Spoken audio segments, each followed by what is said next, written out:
I want to talk to you about what's happening with the State of the Union tonight. Tonight, you're going to see somebody who is laying out his vision of what needs to happen. And, you know, it's Donald Trump, and Donald Trump will be Donald Trump. But in the audience, you will see what the Democrats are doing. And today, or yesterday, a story came out in The Atlantic about how the GOP has become, it's called the Nazification of the GOP. Okay. So you hear more Nazi, Nazi, Nazi. Also, the week that somebody tried to go in and at least cause harm at Mar-a-Lago, if not kill the president, he was motivated because he felt that Donald Trump was in with the pedophile Epstein. So what do the Democrats do? They invite all of the Epstein victims to be sitting with them during the State of the Union. Okay, so reinforcing Nazi and pedophile. I want you to know this is why you can't talk to your friends, and this may happen to you as well.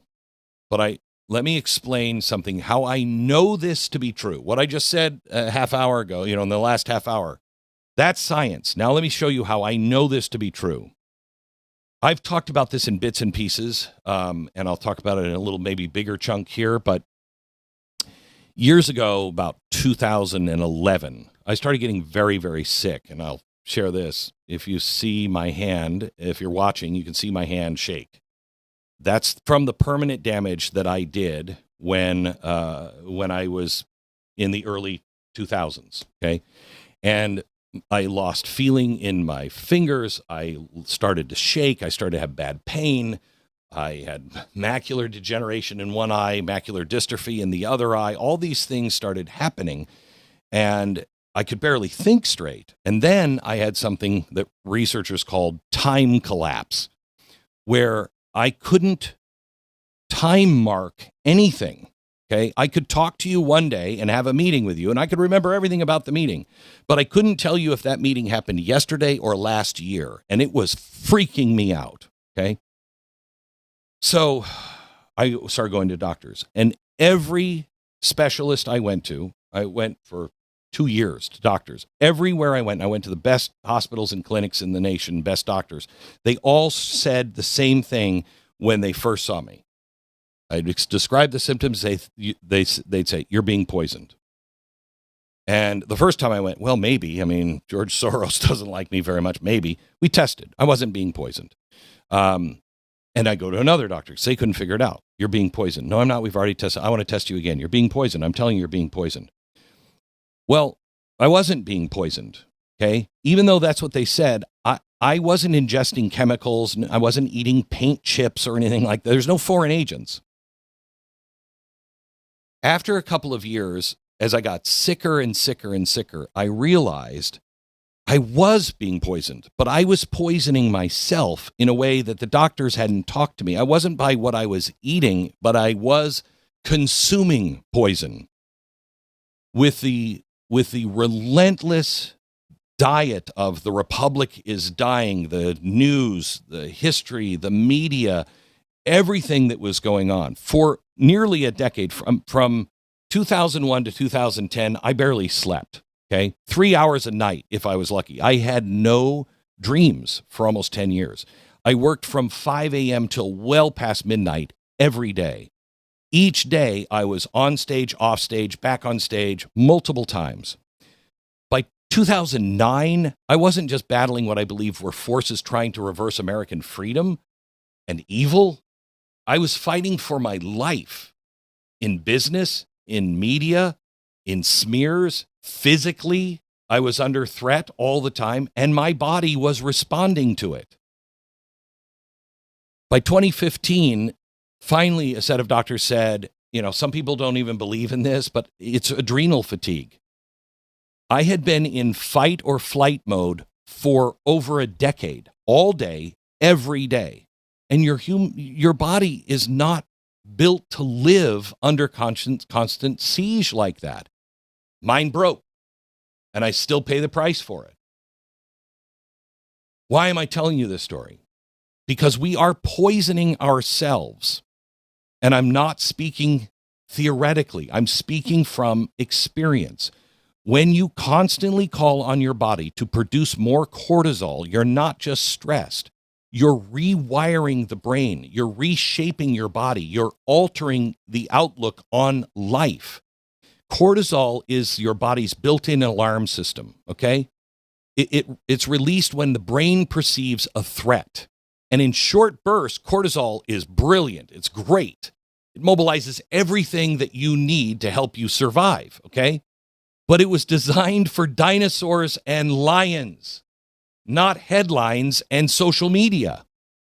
And when your nervous system is constantly activated by outrage, catastrophe framing, existential politics, doom scrolling, Nazis, pedophiles, cortisol stops being a tool and starts to become a poison, corrosive. Your nervous system shifts into chronic fight or flight mode. Your sympathetic nervous system dominates. Heart rate, blood pressure stay elevated all the time. Blood sugar stays higher. Over time, hypertension, insulin resistance, cardiovascular disease, and those are the easy ones. The second thing that happens is your brain begins to change. Chronic cortisol, if it's exposed into your brain, the hippocampus, the part of the brain responsible for memory and emotional regulation, that reduces the volume of that part of your brain.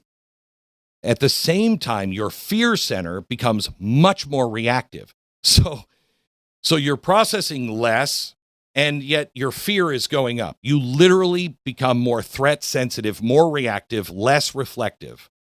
Okay? And then the prefrontal cortex, that's responsible for all the executive function, the impulse control, the nuanced thinking, that's less effective because it's also under chronic stress. That means more black and white thinking. That's why your friends cannot hold two thoughts. They can't say, yes, these protesters were protesting and they were out of line, but they shouldn't have been killed. Or they were killed by this ICE agent, but that doesn't make all ICE agents bad. Got it? You can't do that because you no longer physically can do it. The last thing that happens, your mood shifts. High chronic cortisol linked to anxiety, irritability, sleep disruption, depression. Sleep suffers because cortisol interferes with melatonin. Then poor sleep increases cortisol. It's just this endless loop, okay? You wake up tense. You scroll. You confirm your fears. Your body prepares for battle. You repeat. When that happens, your worldview narrows. Research now in stress psychology shows that chronic threat perception reduces openness and increases rigidity. When people feel under siege, they seek certainty. That's why everybody says you're either with us or you're against us. And they become more prone to catastrophic thinking. Nuance is dangerous because that's what your body is made to do when a dinosaur is chasing you, okay? And any opponent is more hostile. So constant cortisol doesn't just affect your body. It changes the way you interpret reality. It makes the world look darker than it may actually be. There's something called threat bias. Under stress, the brain notices negative information more than positive. Headlines, that are catastrophic stick more than stories of progress. You start scanning for danger, and that scanning becomes your baseline. And your body cannot change. My father used to say this, there is no bad thought. Your mind will process all thoughts. I'm a bad person, I'm a good person. It will react the same way. It doesn't differentiate between positive and negative. It just creates. Your body, your mind does not distinguish between a charging animal and a cable news chyron that says, threat, they're coming to kill you, Nazis are here. It reacts the same way. And it calls your nervous system into battle every single day. And you're conditioned to expect war. Over time, this does really bad things. It reduces hope. because hope requires the belief that tomorrow can improve. How many people do you know believe that tomorrow is not going to be better, that their life is not going to be better, or their kids' lives are not going to be better than theirs? That is, for the first time in American history, that's happening. It increases aggression because your system is primed to defend. Have you noticed people are much more aggressive than they have ever been? They don't listen to each other. This is why chronic outrage cultures feel the way you feel most likely right now. You're just exhausted. You're just exhausted. Your body's designed for bursts of crisis followed by recovery.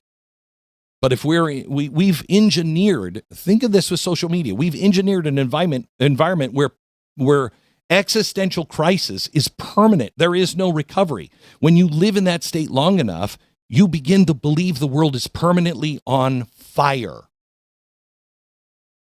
When I say we're poisoning ourselves, I speak from experience. Think about the media. Think about politics. Think about social media. Think about social media with our kids.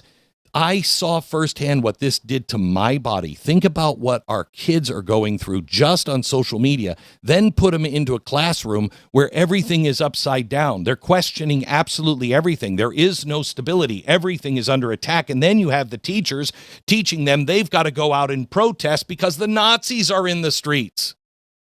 What do you think our kids are going through? There are things that you can do. And I wrote this in an article, and we're going to post this today at glennbeck.com, because it's why we can't talk to each other.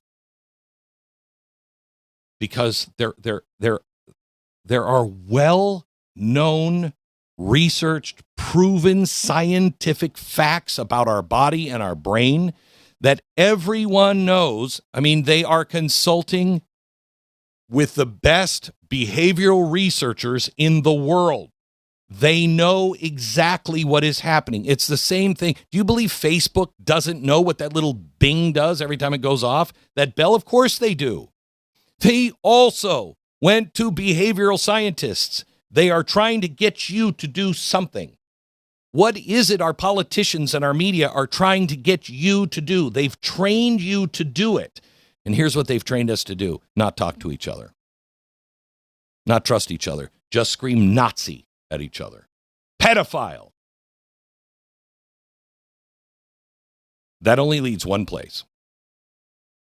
When you see on either side tonight somebody shouting pedophile, Nazi, in their actions or their words, sending that signal, know exactly what they're doing to your brain.